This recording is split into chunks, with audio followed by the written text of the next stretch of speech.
आप सबों को मेरा प्रणाम। हम लोग अकाउंटेंसी में एक बहुत ही इम्पॉर्टेंट चैप्टर लिए हुए हैं, डील कर रहे हैं इसको। चैप्टर को बहुत शॉर्ट में हम लोग एनपीओ कहते हैं, accounts of non profit making organisation. कई नाम हैं इसके। इस चैप्टर पे आज हमारा ये चौथा लेक्चर है। अगर आप नए हैं हमारे साथ आज इस लेक्चर में, तो आप काइंडली पहले प्रीवियस लेक्चर्स को सुन लें और तब आपको बात और अच्छे से समझ में आएगा। एक बार हम आज का जो मेरा टॉपिक है ना, हमको स्पेशल आइटम्स पे बात करनी है। जैसे ये treatment of some special items, कुछ कुछ जानना है इनके बारे में। जब तक इनको हम नहीं जानेंगे ये चैप्टर हमसे नहीं बनेगा। 2 मिनट सिर्फ बता दें कि अभी तक हम क्या बता चुके हैं आप लोगों को।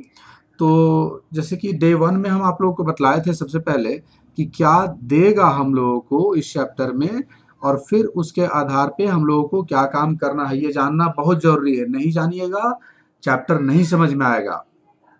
तो हम एक तरफ रखे हैं गिवन और एक तरफ रखे हैं what we have to do, करना क्या है। तो ये टाइप 1 में रिसिप्ट एंड पेमेंट अकाउंट देगा आपको, सम एडिशनल इंफॉर्मेशंस देगा। तो आप समझ लीजिएगा कि आपको इनकम एंड एक्सपेंडिचर अकाउंट और बैलेंस शीट बनाना है, जो कि 2 साल का बनता है, ओपनिंग और क्लोजिंग। टाइप 2 में इनकम एंड एक्सपेंडिचर अकाउंट देगा और सम एडिशनल इंफॉर्मेशन देगा। तो आप समझ लीजिएगा कि आपको रिसीट पेमेंट बनाना पड़ेगा और बैलेंस शीट बनाना पड़ेगा, दो। मतलब रिसीट पेमेंट देगा तो आपको इनकम एक्सपेंडिचर अकाउंट बनाना है, इनकम एक्सपेंडिचर देगा तो रिसीट एंड पेमेंट अकाउंट बनाना है। टाइप 3 में कभी कभी दोनों दे देता है, रिसीट पेमेंट भी दे देता है, इनकम एक्सपेंडिचर भी दे देता है, तो सिर्फ आपका बैलेंस शीट बनेगा। टाइप 4 में देखिए रिसीट पेमेंट दिए हुए है, ओपनिंग बैलेंस शीट भी दिया है, सम एडिशनल इंफॉर्मेशन भी दिया है। तो आपको बनाना पड़ेगा इनकम एक्सपेंडिचर अकाउंट, और चूंकि ओपनिंग बैलेंस शीट दे दिया है इसलिए क्लोजिंग बैलेंस शीट बनेगा। टाइप 5 में कभी कभी ट्रायल बैलेंस दे देता है, कुछ एडिशनल इंफॉर्मेशन देगा, और तो ऐसे केस में ज़्यादातर बोलता है कि आप इनकम एंड एक्सपेंडिचर अकाउंट बनाइए और बैलेंस शीट बनाइए। इसके और भी वेराइटी हो सकते हैं, ईटीसी हम अभी बताया नहीं है, ये 5। लेकिन 5 में हम लोग का काम चल जाना चाहिए। ये इसमें से ही पूछेगा कोई एग्जाम में, और पूछना तो तय है इस चैप्टर से, 100% पूछेगा। और ये टाइप 1 जो है, हम बार बार कह रहे हैं कि सबसे ज़्यादा इंपॉर्टेंट यही पूछता है, टाइप 1। फिर हम आप लोग को बतलाए हैं इसके कुछ बेसिक। सबसे पहले इनकम मीनिंग बताए थे, नॉन प्रॉफिट मेकिंग ऑर्गेनाइजेशन क्या होता है, इसके कैरेक्टरिस्टिक्स को हम आप लोगों को बतलाए हुए हैं। फिर हम आप लोग को ऑर्गेनाइजेशन के बारे में बतलाए कि ये 2 भागों में हम इसको बांटते हैं, प्रॉफिट मेकिंग ऑर्गेनाइजेशन और नॉन प्रॉफिट मेकिंग ऑर्गेनाइजेशन। फिर दोनों में अंतर क्या है, प्रॉफिट मेकिंग ऑर्गेनाइजेशन और नॉन प्रॉफिट मेकिंग ऑर्गेनाइजेशन में अंतर क्या बतलाए थे। और जो मोस्ट इम्पॉर्टेंट है पूरा चैप्टर, जो जिस पे बेस्ड है, ये आपका डायग्राम है। ट्रांजेक्शन्स को हम 2 भागों में बांटे हैं, कैपिटल नेचर का, रेवेन्यू नेचर का। कैपिटल नेचर के ट्रांजेक्शन्स को भी 2 भागों में बांट दिए, कैपिटल नेचर का रिसिप्ट, कैपिटल नेचर का पेमेंट। कैपिटल नेचर का रिसिप्ट हमेशा लाइबिलिटी होगा, कैपिटल नेचर का पेमेंट हमेशा असेट होगा। आज का जो हमारा लेक्चर है ना, एकदम प्योरली इसी पे आधारित है। ये लेक्चर को छोड़िए, पूरा चैप्टर ही इसी पर आधारित है, इसी चार्ट पर। रेवेन्यू नेचर का जो ट्रांजेक्शन होगा उसको भी 2 भागों में बांटा जाएगा, रेवेन्यू नेचर का रिसिप्ट, रेवेन्यू नेचर का पेमेंट। रेवेन्यू नेचर का जो भी रिसिप्ट होगा वो इनकम होगा, रेवेन्यू नेचर का जो भी पेमेंट होगा वो एक्सपेंडिचर होगा। अब जब लाइबिलिटीज और असेट्स को जोड़े तो बैलेंस शीट हो गया, इनकम एक्सपेंडिचर को जोड़ दिए तो इनकम एंड एक्सपेंडिचर अकाउंट हो गया, सबको जोड़ दिए ये बैलेंस शीट, और इधर तो ये सब आ गया कहाँ पे, रिसीट एंड पेमेंट अकाउंट में। इसीलिए इसको हम नाम दे दिए हैं कि ये भाई मास्टर रिकॉर्ड है ऑल कैश ट्रांजेक्शन्स का। जितने भी नगद लेन देन होते हैं, रिसीट पेमेंट उसका क्या है, मास्टर रिकॉर्ड है। आप किसी भी नॉन प्रॉफिट मेकिंग ऑर्गेनाइजेशन का कैश ट्रांजेक्शन जानना चाहते हैं, कैश में क्या क्या काम हुआ है, तो आप चुपचाप उसका रिसीट पेमेंट अकाउंट देख लीजिए, आपको पूरा डिटेल मिल जाएगा कि क्या कहाँ से पैसा आया आया गया। फिर इसी चार्ट का एक समअप है कि अगर आज कुछ आपको मिला, कुछ रिसिप्ट है, तो जो रिसिप्ट होता है ना, अगर ये कैपिटल नेचर का है तो लायबिलिटी, ये रेवेन्यू नेचर का है तो इनकम। मतलब आज पैसा अगर मिला तो वो या तो आपका इनकम होगा, या फिर सॉरी वो आपका लायबिलिटी होगा, या फिर वो आपका क्या होगा, इनकम होगा, है ना। अगर आज आपको कोई पैसा दे, अब मान लीजिए कुछ जो पैसा मिल रहा है वो रेकरिंग नेचर का बार बार मिलता है तो उसको आप इनकम मानिए, लेकिन एक बार अगर कुछ हैवी पैसा मिल जाए, वो नॉन रेकरिंग नेचर का हो, खास पर्पज से मिला हो, तो वो उसको आप लाइबिलिटी में ले जाएंगे। उसी तरह से पेमेंट, जिसके लिए हम एक बार पैसा दे दे, लंबे समय के लिए वो रहा, और तो उसको हम कैपिटल नेचर का मानेंगे। जो इसके लिए बार बार पेमेंट ना करना पड़े वो एसेट होगा, और जो रेवेन्यू नेचर का पेमेंट होगा जिसके लिए बार बार पैसा देना पड़े, इलेक्ट्रिसिटी, सैलरी, ये सब, तो वो एक्सपेंडिचर में जाएगा। तो ये चार्ट और ये जो अभी जो देखे, इसी पे बेस है हमारा आज का लेक्चर। फिर आपको हम आगे बतलाए थे रिसीट पेमेंट अकाउंट क्या है, कैसे बनता है, इसके कैरेक्टरिस्टिक्स, इसके फॉर्मेट को बतला दिए हैं। फिर आपको हम बतलाए हुए हैं इनकम एंड एक्सपेंडिचर अकाउंट क्या है, इसका कुछ इंट्रोडक्शन, मीनिंग, कैसे बनता है, इसका फीचर्स और इसका फॉर्मेट भी बतलाए हुए हैं। और आज आइए हम अपने टॉपिक पे आते हैं। ये हमारा आज का मेन टॉपिक है, treatment of some special items. एकदम दिमाग में अच्छे से इस बात को बैठा लीजिए।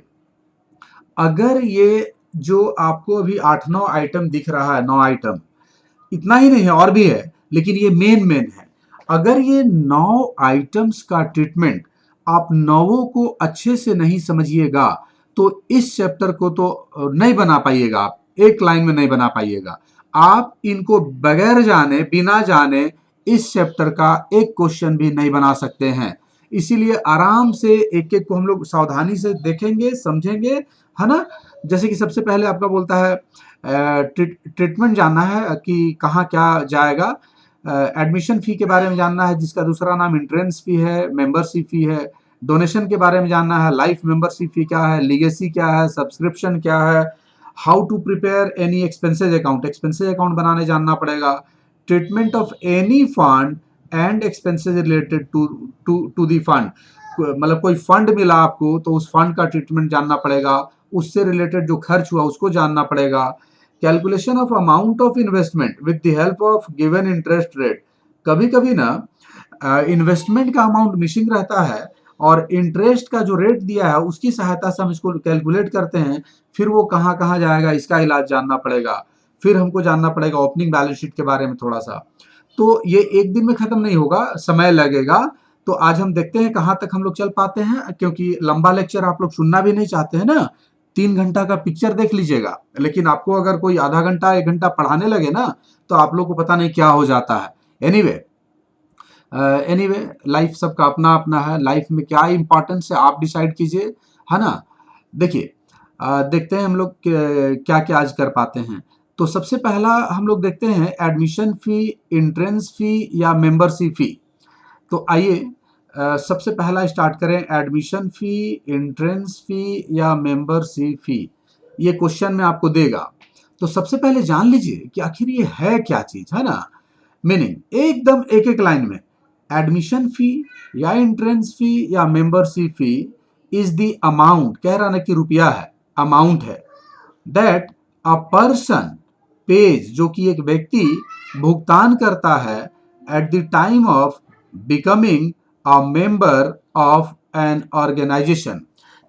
मान लीजिए कि आप किसी नॉन प्रॉफिट मेकिंग ऑर्गेनाइजेशन का, हम यहाँ नाम ले रहे हैं नॉन प्रॉफिट मेकिंग, आप प्रॉफिट मेकिंग कहीं भी जा सकते हैं, कोई भी ऑर्गेनाइजेशन में जा सकते हैं, ज़्यादातर नॉन प्रॉफिट मेकिंग ऑर्गेनाइजेशन की बात बोल रहे हैं। मान लीजिए कि आप किसी नॉन प्रॉफिट मेकिंग ऑर्गेनाइजेशन का मेंबर बनना चाहते हैं, तो आप जा करके सिर्फ कहिएगा कि भाई हमको मेंबर बना लो, तो क्या आपको मेंबर बना लेगा? नहीं बनाएगा। ऐसे कैसे बना लेगा मेंबर? कोई भी जाके बोलेगा हमको मेंबर बना लो, बना लेगा? नहीं बनाएगा। तो मेंबर बनाने के लिए, मेंबर बनने के लिए हम जो अमाउंट पे करते हैं किसी भी नॉन प्रॉफिट मेकिंग ऑर्गेनाइजेशन में, उसी अमाउंट को कहता है मेंबरशिप फी या एंट्रेंस फी या एडमिशन फी। ठीक ना। मेंबरशिप फी क्या है? अमाउंट है, रुपया है, पैसा है, जो कि एक पर्सन पे करता है at the time of becoming a member, जब वो मेंबर बनने जाता है, बनना चाहता है किसी नॉन प्रॉफिट मेकिंग ऑर्गेनाइजेशन का, तो जो अमाउंट पे किया उस अमाउंट को हम मेंबरशिप फी कहेंगे। बात क्लियर है? आसान है। कोई भी पूछेगा मेंबरशिप फी तो आप बता दीजिए क्या है मेंबरशिप फी? अमाउंट है। क्या करते हैं भाई, मेंबर बनने के लिए जो अमाउंट पे करते हैं वही मेंबरशिप फी है। एंट्री जानिए, इसका एंट्री कहाँ पे होगा? तो चूंकि आपको पैसा ये हम लोग नॉन प्रॉफिट मेकिंग ऑर्गेनाइजेशन के संदर्भ में बात कर रहे हैं, ये नॉन प्रॉफिट मेकिंग ऑर्गेनाइजेशन के लिए रिसिप्ट है। तो कोई भी रिसिप्ट आप जानते हैं ना, कोई भी रिसिप्ट साइड डेबिट साइड जाएगा। डेबिट साइड को क्या कहते हैं? Receipt side of receipt and payment account. चूंकि ये मेंबरशिप फी या एंट्रेंस फी या एडमिशन फी मिला है, नॉन प्रॉफिट मेकिंग ऑर्गेनाइजेशन को मिला है, तो मिला है तो रिसिप्ट साइड में तो दिखाएगा ही।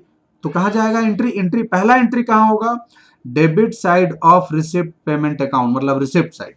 ठीक है, अब आइए इसका हम लोग ट्रीटमेंट जाने, यही सबसे इंपॉर्टेंट है।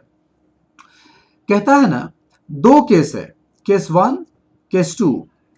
केस 1 क्या है ना कि go as per your question, मतलब ब्रैकेट में लिखे हुए as directed by your question, जैसा कि आपका क्वेश्चन कह रहा है आप वैसा इसका ट्रीटमेंट कीजिए। देखिए फिर समझिए, आपने एडमिशन फी या एंट्रेंस फी या मेंबरशिप फी के अमाउंट को रिसिप्ट पेमेंट के रिसिप्ट साइड में लिख दिया। जब आप रिसिप्ट एंड पेमेंट अकाउंट बनाइएगा तो इसके डेबिट साइड में ध्यान दीजिएगा, जिसको कि आप रिसिप्ट साइड कहते हैं, आप यहाँ पे लिख दिए टू एडमिशन फी या मेंबरशिप फी या एंट्रेंस फी, जो लिखना लिख दिया आप यहाँ पे लिख दिए। अब सवाल उठता है कि लिखने के बाद इस अमाउंट को हम कहाँ डालें? देखिए इसमें इस चैप्टर में receipt payment account, income expenditure account और बैलेंस शीट आपको बनाना है, ठीक ना? तो एक जगह तो चला गया, अब सवाल उठता है कि इसका और कहाँ कहाँ असर पड़ेगा। तो देखिए सबसे पहला कहता है कि go as per your question, इसलिए ऐसा कह रहे हैं कि क्वेश्चन से बड़ा कोई नियम होता ही नहीं है। As directed by your question, question में जैसा कहेगा वैसा करना पड़ेगा। क्वेश्चन से बड़ा दुनिया में कोई नियम नहीं होता, सब नियम एक तरफ रहेगा, क्वेश्चन का नियम एक तरफ रहेगा, जैसा बोलेगा वैसा करना पड़ेगा। तो देखिए क्या क्या कहता है, मतलब एंट्रेंस फी या एडमिशन फी के बारे में। If asked to treat capital nature, मान लीजिए क्वेश्चन में कह दिया कि भाई आप इसको कैपिटल नेचर का मानो, आपको कह रहा है कि एडमिशन फी या एंट्रेंस फी या मेंबरशिप फी के अमाउंट को आप कैपिटल नेचर का मानिए। तो जब कैपिटल नेचर का कह दिया तो उसको हम एकदम आराम से लायबिलिटी में ले जाएंगे।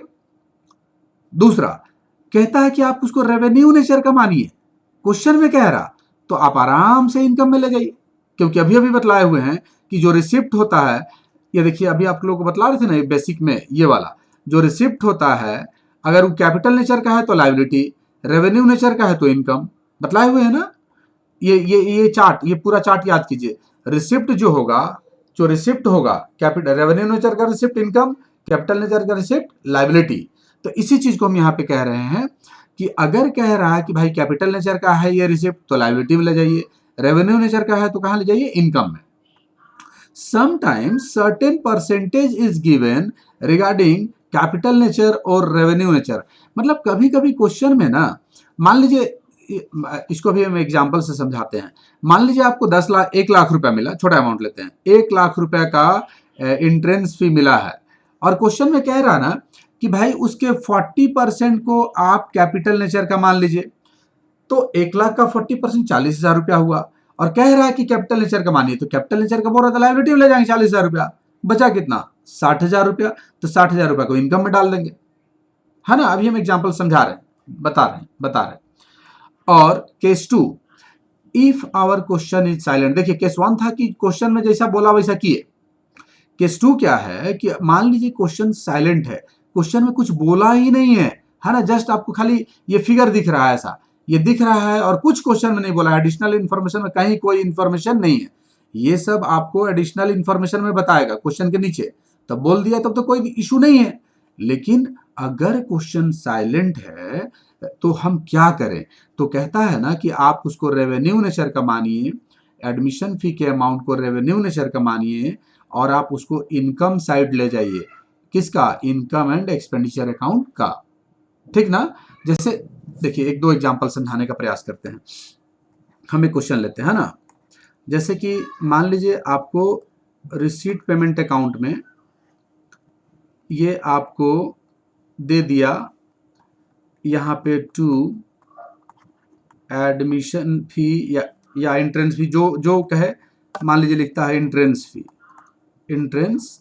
फी आपको दे दिया यहाँ पे, मान लीजिए 1 लाख रुपए का, है ना। अब सवाल में नीचे इंफॉर्मेशन, ये क्वेश्चन है, और नीचे बोलता है एडिशनल इंफॉर्मेशन में कि आप इसको कैपिटल नेचर का मानिए, तो सॉल्यूशन हम लिखेंगे। और जब क्लियर कह रहा है कैपिटल नेचर का मानिए, तो आप इसको क्या कीजिए, बैलेंस शीट बनाइए, और बैलेंस शीट में चुपचाप आप इसको कहाँ पे ले जाइएगा, कहिए लाइबिलिटी साइड में उतार दीजिए। यहाँ पे एंट्रेंस फी कितना रुपया है, 1 लाख रुपया, ठीक है। फिर इसी इसी और क्वेश्चन देखिए, दूसरा क्वेश्चन, ये समझ गया ना। अगर कहता है कि कैपिटल नेचर का मानिए तो लायबिलिटी में।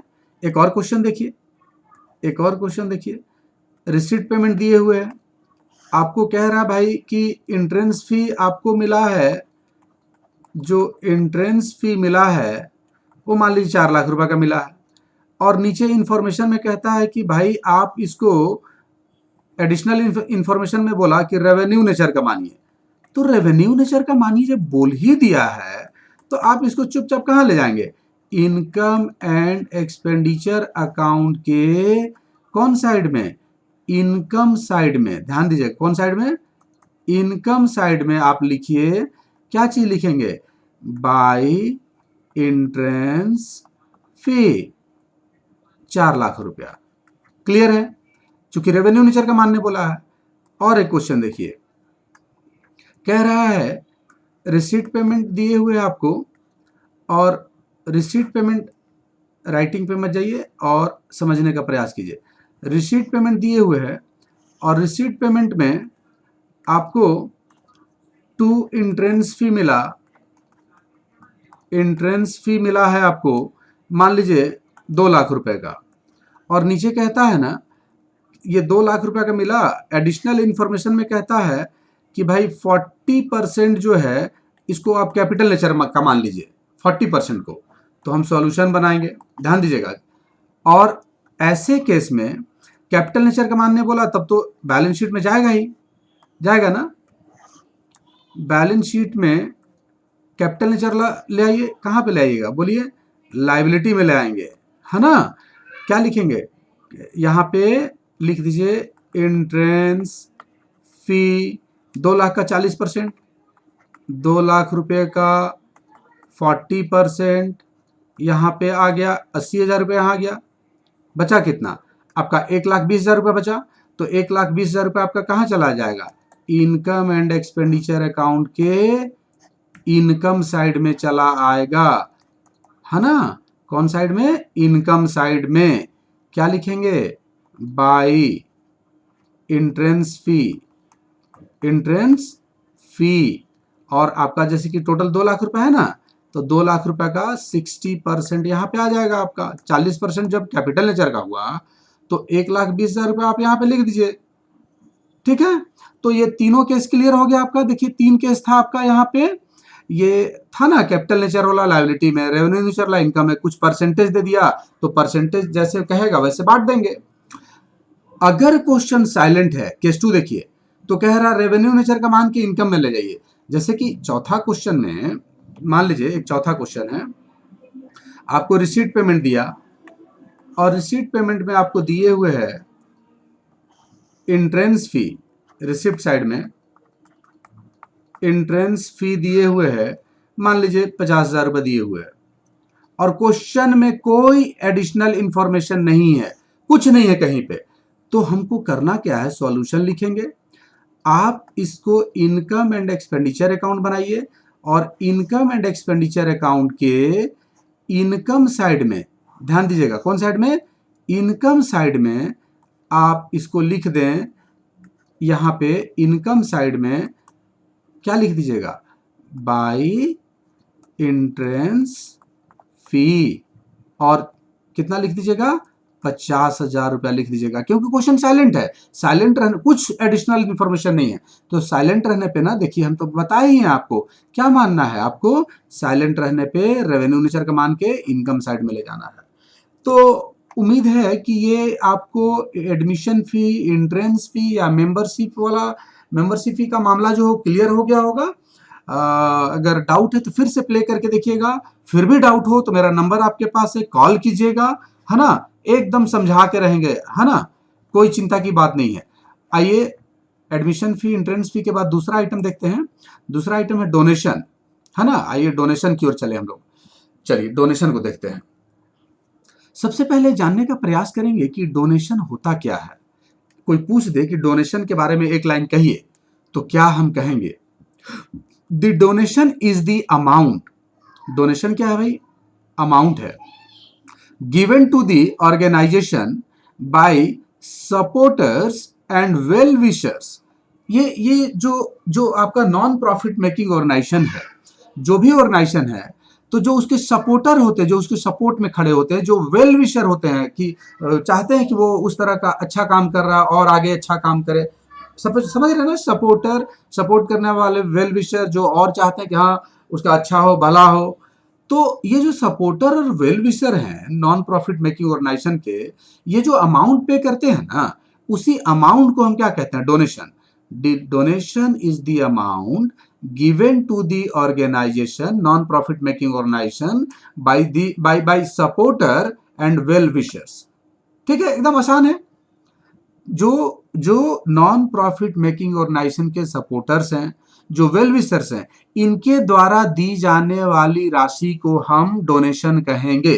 Sometimes members of the organisation, जो ऑर्गेनाइजेशन के मेंबर्स हैं, also provide donation in addition to their regular subscription. देखिए, जो मेंबर्स होते हैं ना, जो ऑलरेडी मेंबर्स हैं, कभी कभी वे भी डोनेशन देते हैं, वे भी डोनेट करते हैं in addition to their regular subscription. होता क्या है ना कि मेंबर लोग एक सर्टेन इंटरवल पे एक छोटा अमाउंट ऑर्गेनाइजेशन को जमा कराता है। तो जो जो जो नॉमिनल छोटा अमाउंट जो जमा कराते हैं ना रेगुलर इंटरवल पे मेंबर लोग, उसको हम कहते हैं सब्सक्रिप्शन। इसके बारे में डिटेल से बहुत अच्छा से आराम से बात करेंगे, एक बढ़िया टॉपिक है ये। फिलहाल जान लीजिए डोनेशन क्या है। तो जो सपोर्टर्स और वेल विशर्स के द्वारा दी जाने वाली राशि को डोनेशन कहेंगे। और समटाइम्स जो मेंबर्स होते हैं ना, वे भी रेगुलर सब्सक्रिप्शन के अलावे डोनेशन देते हैं। क्लियर है? अच्छा, अब आइए इसका हम लोग जान ले एंट्री, ये कहाँ पे जाएगा। तो चूंकि मिला है नॉन प्रॉफिट मेकिंग ऑर्गेनाइजेशन को, ये मिला है पैसा, तो कहाँ जाएगा? डेबिट साइड, मतलब रिसिप्ट साइड। किसका? रिसिप्ट एंड पेमेंट अकाउंट का। ट्रीटमेंट क्या होगा? तो ट्रीटमेंट जरा ध्यान से देखिए। कहता है ना कि केस वन जो है, एकदम बिल्कुल उसी तरह से ध्यान दीजिएगा। Case one, go go go as per your question. आप अपने क्वेश्चन के आधार पर जाइए। हम इसका ट्रीटमेंट अब क्वेश्चन के आधार पर करेंगे। मतलब जैसा भी क्वेश्चन में कहा है उसके हिसाब से काम कीजिए। फिर रिपीट कर रहे हैं, क्वेश्चन से बड़ा कोई नियम नहीं होता है। मान लीजिए क्वेश्चन में कहता है, क्वेश्चन में कह रहा है कि भाई आप कैपिटल नेचर का मानिए डोनेशन के अमाउंट को, तो लायबिलिटी में ले जाइए। क्वेश्चन में कहता है कि रेवेन्यू नेचर का मानिए, तो आप इनकम में ले जाइए। कभी कभी कुछ परसेंटेज दिए हुए रहेगा और कह देगा कि वो कैपिटल नेचर का है या रेवेन्यू नेचर का है। मतलब अभी आपको हम डिस्कस किए ना, ये मेंबरशिप फी वाला में सेम उसी तरह का है ना। फिर भी हम एग्जांपल बताएंगे। केस टू देखिए। केस टू क्या है? If our question is silent. अगर हमारा क्वेश्चन साइलेंट रहेगा तो कैसे काम करेंगे? तो साइलेंट रहने पे अगर जनरल डोनेशन, इसमें भी दो केस है। अगर जनरल डोनेशन है तो बोलता है कि आप उसको रेवेन्यू नेचर का मानिए, और उसको आप रेवेन्यू नेचर का जब मान लिए तो आप उसको इनकम साइड में ले आइए। कौन साइड में? Income side. किसका? तो इनकम एंड एक्सपेंडिचर अकाउंट में लिख देना है। इनकम एंड एक्सपेंडिचर अकाउंट के इनकम साइड में, अगर जनरल डोनेशन है तो। अगर क्वेश्चन साइलेंट है तो। उसी तरह से अगर स्पेशल डोनेशन है तो स्पेशल डोनेशन के अमाउंट को कैपिटल नेचर का माना जाता है, और इसको हम कहाँ लिखेंगे? लायबिलिटी साइड, बैलेंस शीट के लायबिलिटी साइड में, है ना। अब ये जैसे कि मन में बात आ रहा हो कि जनरल डोनेशन किसको कहेंगे, स्पेशल डोनेशन किसको कहेंगे, तो छोटा सा एग्जांपल बताते हैं। अगर डोनेशन देने वाला डोनेशन का खास मकसद बता दे तो हम उसको स्पेशल डोनेशन मानेंगे। जैसे कि मान लीजिए कहता है कि डोनेशन दिया, और डोनेशन देकर के कहता है, देखिए ना लिख दिया है डोनेशन फॉर बिल्डिंग। एक आदमी 10 लाख रुपया दिया और कहता है कि भाई बिल्डिंग बनाने के लिए पैसा है, तो मकसद तो बता दिया। तो जब मकसद बता देगा तो उसको स्पेशल डोनेशन मानेंगे, कैपिटल नेचर का माना जाएगा, और कहाँ लिखेंगे, लायबिलिटी में। और सिर्फ डोनेशन वर्ड है, कुछ आगे पीछे कुछ नहीं है, तो उसको आप जनरल डोनेशन मानिए, वो रेवेन्यू नेचर का माना जाएगा, उसको हम कहाँ ले आएंगे, इनकम में, है ना। एकदम आसान है। आइए हम लोग कुछ एग्जाम्पल्स को देखें, समझने का प्रयास करें, है ना। ये रहा आपका, एक आध दो एग्जाम्पल दिखाते हैं। जैसे कि क्वेश्चन नंबर 1 कहता है कि रिसीट पेमेंट दिए हुए हैं, जल्दी जल्दी देखेंगे, रिसीट पेमेंट दिए हुए हैं, एकदम बढ़िया समझने का प्रयास कीजिएगा। और इसके रिसिप्ट साइड में लिखता है टू डोनेशन, डोनेशन दे दिया, और मान लीजिए दिए हुए ये 50,000 रुपये का है। और नीचे एडिशनल इंफॉर्मेशन में कहता है कि भाई आप कैपिटल नेचर का मानिए। तो क्लियर तो बोल दिया कि कैपिटल नेचर का मानिए, तो इसमें झंझट रहा ही नहीं। बैलेंस शीट बनाइए, और बैलेंस शीट में आप इसको कहाँ ले जाएंगे, जब मकसद कैपिटल नेचर का कह ही दिया है तो आप उसको कहाँ लिखिएगा, लायबिलिटी में। और यहाँ लिखिए डोनेशन कितना, 50,000 रुपये का। आसान है। आइए क्वेश्चन नंबर 2 देखिए। क्वेश्चन नंबर 2, राइटिंग पे नहीं जाना है, फिर से कह रहे हैं, बहुत तेजी में लिखने का प्रयास कर रहे हैं ताकि कवरेज ज़्यादा हो, ज़्यादा बता पाएँ, है ना। चीज़ को समझिए।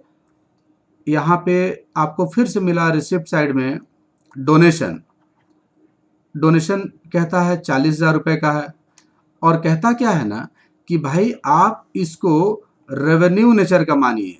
क्वेश्चन में कह दिया कि रेवेन्यू नेचर का मानिए, तो सॉल्यूशन लिखें, और जब रेवेन्यू नेचर का बोलेगा तो कौन अकाउंट में जाएगा, इनकम एंड एक्सपेंडिचर अकाउंट बनाएंगे। और इनकम एंड एक्सपेंडिचर अकाउंट के कौन साइड में ले जाएंगे बताइए, इनकम साइड में। कौन साइड में, इनकम साइड में। और यहाँ लिख देंगे बाय डोनेशन, है ना। और कितना रुपया, 40,000 रुपया का आपको डोनेशन मिला है, क्योंकि रेवेन्यू नेचर का है। आइए क्वेश्चन नंबर 3 देखिए। आपको रिसीट पेमेंट दिए हुए हैं, और रिसीट पेमेंट में आपको डोनेशन, मान लीजिए डोनेशन दिए हुए है, ये मान लीजिए 4 लाख रुपए का है ना, 4 lakhs का है। अब नीचे जो क्वेश्चन कह रहा है ना, 4 लाख रुपए का मिला, बोलता है कि भाई इसका आप 60% को कैपिटल नेचर का मानिए। 4 लाख रुपया मिला, और कह रहा है कि 60% को क्या मानिए, कैपिटल नेचर का मानिए। तो कैपिटल नेचर को मानने बोल ही दिया, तो कैपिटल नेचर वाला फिगर कहाँ जाता है, याद कीजिए, बैलेंस शीट में जाता है। कहाँ जाता है, ये आपका बैलेंस शीट में चल जाएगा, कैपिटल नेचर वाला लायबिलिटी में, है ना। ये आप लिखेंगे लायबिलिटी में डोनेशन कितना परसेंट बोला है, 60%। तो 4 लाख रुपए का 60% जो होगा 2,40,000 रुपया आप यहाँ पे लिख दे। बचा कितना, 40%। तो 40% जो बच गया वो चल जाएगा, कहाँ पे चल जाएगा बताइए, इनकम एंड एक्सपेंडिचर अकाउंट में चला आएगा, जो बच गया, है ना। इनकम एक्सपेंडिचर अकाउंट के कौन साइड में, इनकम साइड में। क्या लिखेंगे, बाय डोनेशन, है ना। कितना परसेंट, 60% यहाँ है, तो 40% यहाँ पे आ जाएगा। 4 लाख में 2,40 यहाँ गया, 1,60,000 रुपये यहाँ पे आ गया। ये रेवेन्यू नेचर का हो गया, ठीक है। क्वेश्चन नंबर 4 और एक देखिए, रिसीट पेमेंट मिला। रिसीट पेमेंट में कहता है भाई कि आपका जो डोनेशन है, ये आपको दे दिया डोनेशन दे दिया आपका, मान लीजिए 25,000 रुपये का डोनेशन है। और क्वेश्चन साइलेंट है, कुछ नहीं बोल रहा है ना, कुछ नहीं कह रहा है। ध्यान दीजिए, क्वेश्चन साइलेंट है। तो आप इसको क्या करिएगा, इनकम एंड एक्सपेंडिचर अकाउंट बनाइएगा, और इनकम एंड एक्सपेंडिचर अकाउंट बना करके आप इसको कहाँ पे लिख देंगे, इनकम साइड में लिख दीजिए, इनकम साइड में, क्योंकि कुछ नहीं कह रहा, आगे पीछे कुछ नहीं है। बाय डोनेशन, और 25,000 यहाँ लिख दीजिए।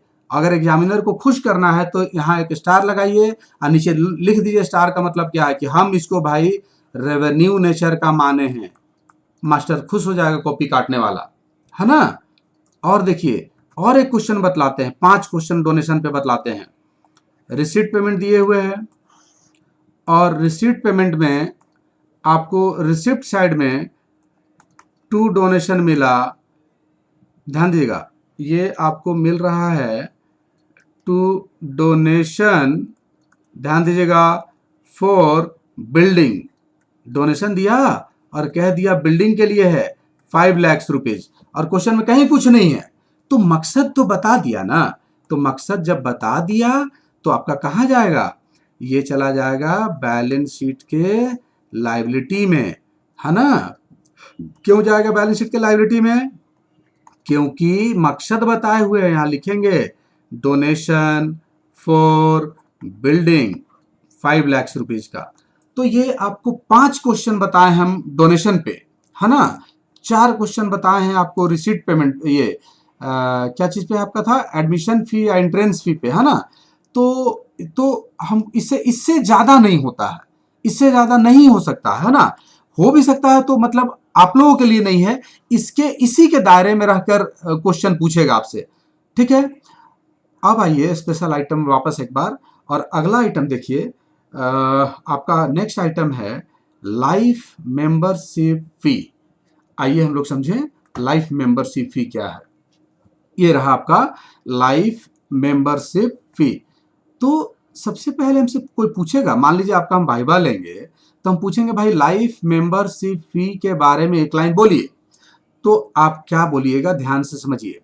सम organization provide its member an option to pay a lump sum amount to become member for the whole life. देखिए, आप जैसे कि किसी नॉन प्रॉफिट मेकिंग ऑर्गेनाइजेशन का मेंबर बनने जब जाते हैं, तो हो सकता है कि जो सामने बैठा है वो आपको ऑफर प्रोवाइड कर देगा, बोलेगा कि आपको किस तरह का मेंबरशिप चाहिए, लाइफ मेंबरशिप, लाइफ मेंबर बनना है या रिन्यूअल वाला जो एनुअल बेसिस पे बनता है, बनाया जाता है। आपको आपके सामने ऑफर रख दिया, तो अब आपके ऊपर है, आप जीवन भर के लिए मेंबर बनना चाहते हैं तो एक लमसम अमाउंट आपसे मांगेगा, बना देगा मेंबर, या आप सिंपल जैसे नॉर्मल एनुअल बेसिस पे भी मेंबर बनता है, लोग 1 साल का जो भी उसका फी होगा दीजिए और एनुअल मेंबरशिप फी ले लीजिए, ठीक ना। तो जो मेंबर जो है, ये मेंबर को कभी कभी ऑर्गेनाइजेशन ना ऑफर देता है कि भाई आप एक इतना रुपया दे दीजिए और आप पूरे जीवन भर के लिए मेंबर बन जाइए, है ना। तो उसको जब जब जब आगे देखिए, the member opting for the payment under this scheme, जो इस स्कीम के तहत पेमेंट करता है, मतलब एक लमसम अमाउंट दे दिया, फॉर लमसम अमाउंट पेमेंट कर दे under this scheme to become life member. Life member के लिए अगर ऐसा पैसा दे देता है तो हम उसको क्या कहेंगे, हम उसको क्या कहेंगे, and payment amount is known as life membership fee. देखिए आराम समझिए, फिर समझा रहे हैं ना। कुछ ऑर्गेनाइजेशंस अपने मेंबर को ऑप्शन देते हैं कि आप एक लमसम अमाउंट दे दीजिए, हम आपको जीवन भर के लिए मेंबर बना देंगे, ठीक है। अगर मेंबर इस ऑप्शन को अवेल करते हैं, ऑप्ट करते हैं और जो पेमेंट करते हैं ना, तो इस पेमेंट की राशि को हम कहेंगे लाइफ मेंबरशिप फी। और जो मेंबर ऐसा करते हैं उसको कहेंगे हम लाइफ मेंबर, और जो मेंबर पेमेंट करते हैं लाइफ मेंबर बनने के लिए, उस पेमेंट की राशि को हम कहेंगे लाइफ मेंबरशिप फी। मेरी बात क्लियर है, एक बार फिर कह रहे हैं, कुछ ऑर्गेनाइजेशन अपने मेंबर्स को लाइफ मेंबर बनने का ऑप्शन देते हैं, ऑफर देते हैं। अगर मेंबर एक लमसम अमाउंट पेमेंट करने के बाद अगर कोई मेंबर ऐसा करता है, इस ऑप्शन को अवेल करता है, तो जो मेंबर ऐसा कर रहा है उसको कहे लाइफ मेंबर, और जो पैसा पेमेंट किया वो उस पैसे को, उस अमाउंट को हम कहेंगे लाइफ मेंबरशिप फी, ठीक है, क्लियर है। तो मान लीजिए लाइफ मेंबरशिप फी दे करके कोई मेंबर बना, तो पहला एंट्री कहाँ जाएगा, वो पैसा, वो जो पैसा उसको कहाँ रिकॉर्ड करेंगे, तो again debit side, receipt payment के डेबिट साइड में तो जाएगा ही। ट्रीटमेंट क्या होगा, तो एक चीज बताइए, क्या वो आदमी दोबारा पैसा देगा, वो आदमी दोबारा पैसा नहीं देगा। Always treated as, always capital nature का मानना है और उसको बैलेंस शीट के लायबिलिटी में ले आना है। अगर आपको क्वेश्चन में लाइफ मेंबरशिप फी मिले तो आप उसको कहाँ लिखेंगे? लायबिलिटी में। बात क्लियर है? एग्जाम्पल देखना चाहिएगा। जैसे रिसीट पेमेंट है और रिसीट पेमेंट में आपको डेबिट साइड मतलब रिसिप्ट साइड में लिखता है लाइफ मेंबरशिप फी, मान लीजिए 2 लाख रुपए का है। अब इसका सॉल्यूशन बनाना है, आगे पीछे कुछ नहीं लिखा है तो कुछ नहीं करिए, बैलेंस शीट बनाइए और बैलेंस शीट के आप लायबिलिटी साइड में चुपचाप इस फिगर को उतार देंगे। लायबिलिटी साइड में ध्यान दीजिएगा, लाइफ मेंबरशिप फी 2 लाख रुपए, बस खत्म, और कहीं कुछ नहीं होगा। आइए आगे समझते हैं। डोनेशन, एक अगला आइटम, एक इसको देख लेते हैं लास्ट, लीगेसी को देख लेते हैं ना, क्योंकि आप लोग तो ज़्यादा लंबा लेक्चर सुनना पसंद नहीं ना करते हैं, इसीलिए लीगेसी देखते हैं और लीगेसी देखने के बाद आज के क्लास को हम स्टॉप कर देंगे, है ना। देखिए लीगेसी क्या है? वसीयतनामा, वसीयत कहते हैं ना, पहले मीनिंग समझ ले। Legacy represents the amount, legacy amount को रिप्रेजेंट करता है, बतलाता है, दर्शाता है। मतलब लिगेसी रिफर्स टू अमाउंट या प्रॉपर्टी, कुछ रुपया है या कुछ प्रॉपर्टी है, रिसीव्ड बाय ऑर्गेनाइजेशन, जो कि ऑर्गेनाइजेशन क्या करता है? रिसीव करता है, अंडर अ विल, एक विल के तहत, एक वसीयतनामा होता है ना, वसीयतनामा, under a will on death of the contributors. होता क्या है ना कि मान लीजिए कि कोई मिस्टर एक्स हैं, वो उनका उनका उनके आगे पीछे कोई नहीं है, मान लीजिए अच्छे आदमी है, बड़े आदमी है, अच्छा खासा पैसा है, तो उन्होंने एक विल लिखा कि मेरे डेथ के बाद मेरा सारा प्रॉपर्टी जो है ना कोई ऑर्गेनाइजेशन को चला जाएगा। कोई ऑर्गेनाइजेशन है, हेल्थ वाला है या कोई भी चैरिटेबल इंस्टीट्यूशन में लगा हुआ, उसको हम सारा मेरा प्रॉपर्टी चला जाएगा। तो जब वो डेथ करेंगे, चूंकि वे विल लिखा हुआ है, उनकी मृत्यु हो जाती है तो उनका सारा प्रॉपर्टी उस ऑर्गेनाइजेशन को चलाया जाएगा जिसको वो लिख करके गए हैं, तो उसी को हम कहते हैं लीगेसी, है ना। तो एक चीज बताइए, ये जो लीगेसी में जो मिला अमाउंट या प्रॉपर्टी जो मिला, तो इसका एंट्री, सबसे पहला एंट्री कहाँ होगा? तो रिसिप्ट पेमेंट के रिसिप्ट साइड में पैसा अगर आया है तो रिसिप्ट पेमेंट अकाउंट के रिसिप्ट साइड में, और ट्रीटमेंट कहाँ पे होगा? तो फिर से कह रहे हैं, बार बार वसीयत में कोई आपको दे के जाएगा? नहीं देगा, वन टाइम, बार बार तो नहीं होना है। तो always treated as capital nature, इसको कैपिटल नेचर का मानिए और कहाँ ले आइए? लायबिलिटी साइड में। एग्जाम्पल देखना चाहिएगा, देखिए एग्जाम्पल, रिसीट पेमेंट अकाउंट है, रिसीट पेमेंट के रिसिप्ट साइड में आपको मिला टू लीगेसी, है ना। ये मान लीजिए 5 लाख रुपए का है, 5 लाख रुपए का है। आगे पीछे क्वेश्चन में कहीं कुछ नहीं बोला है, सॉल्यूशन बनाइए, बैलेंस शीट बनाइए, बैलेंस शीट के लायबिलिटी साइड में आप चुपचाप उतार दें लीगेसी 5 लाख, और कहीं कुछ नहीं होगा। तो उम्मीद है कि ये आज का लेक्चर आपको समझ में आया होगा। कुछ लोगों को मेरी लेक्चर पसंद नहीं आ रही है, वो 4-5 लोग अक्सर डिसलाइक मार देते हैं। ठीक है, मारिए, आपका अधिकार है, लेकिन अगर जानबूझ के कर रहे हैं तो गलत कर रहे हैं। और पूरा लेक्चर को सुनिए, हमको पूरा विश्वास है आपको पसंद आएगा, समझ में आएगा। क्यों नहीं समझ में आएगा? आना चाहिए। नहीं समझ में आ रहा तो आप हमको कॉल कीजिए ना, हम आपको बतलाएंगे। डिसलाइक मारने से पहले एक बार आप कॉल कर लीजिए, पक्का समझ में आएगा, हम घर आके बता देंगे। चलिए, आज के लेक्चर को हम यहीं पे स्टॉप करते हैं हम लोग, और लाइव बना रहने के लिए thanks. Have a good day to all. एक चीज़ और है, चैनल को प्लीज़ सब्सक्राइब कर लें ताकि आपको नोटिफिकेशन मिलता रहे, क्योंकि हम लोग बहुत सारे टॉपिक पे बात करेंगे। मेरा कॉमर्स में बहुत सारा सब्जेक्ट पे लेक्चर आने वाला है, तो आपको हर चीज़ का नोटिफिकेशन मिलता रहेगा, है ना। लाइव बना रहने के लिए thanks to all, have a good day.